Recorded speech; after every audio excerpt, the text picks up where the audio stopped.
Here now, former House Oversight Committee Chairman and Fox News contributor Trey Gowdy. Trey, good evening to you. Why is there a limit on the amount of time? Is that something that was, requested in order for the agreement here to testify?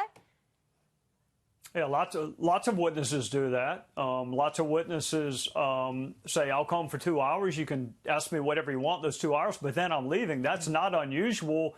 Martha, remember when Barr was coming about a month ago? Nadler wasn't even going to let any of the members question him. He was going to have a staffer no one's ever heard of. So I don't know why the Democrat members are upset. At least some of them are getting to get to ask Mueller something. With Barr, he wasn't going to let any of them talk. So when you oversaw the Benghazi hearings, it went on much longer. How were you able to negotiate that longer time period? Well, I mean, that was a little different fact pattern. She was running for president. Obviously, she wanted to answer all of the questions. We enlarged the 5 minutes to 10 minutes because you can't do anything in 5 minutes. And, at the end, the media still said we didn't learn anything new. Well, hey, you're not going to learn anything new next Wednesday anyway. One of the House members you just played a clip from, I can't help. I mean, that's one of the most ludicrous arguments I've ever heard. There are 435 members of the House, 90% of whom are not on intel or judiciary. They're not going to be able to ask any questions of Mueller. So the fact that you've been elected to the House does not mean you get to question Bob Mueller. So, it doesn't even mean you get to be on the Judiciary Committee or the Intel Committee. So no, it's true. Look, there are a handful of good questioners on both sides, but only a handful. And our Republicans we're going to be really strong having poor questioners not be able to take their 5 minutes with Bob Mueller. Trust me, most of them spend most of their 5 minutes, formulating a question before they even allow someone to answer anyway. So I would imagine there's going to be a fair amount of that. When you look at Bob Mueller himself and this interesting comment that was made by Attorney General Barr about, if he decides not to go, we would support that. Do you think there's a chance that Robert Mueller is considering maybe taking a pass on this whole thing? Well, he doesn't want to come at all. Remember, I mean, he hadn't said much in the last 2 years. One thing he said pretty clearly was, I hope this is my only public statement. So they're bringing him. They want to keep the story alive. He's not going to participate in that.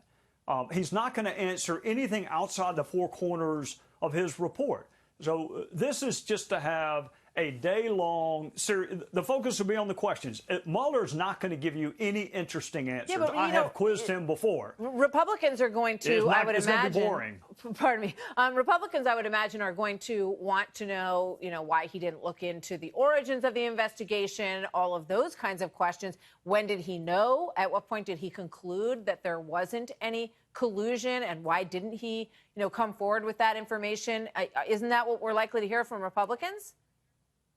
Sure, and this will be his answer. Why didn't I look into anything else? Because I wasn't asked to. When did I conclude there was no collusion? When I interviewed the last witness. Yeah.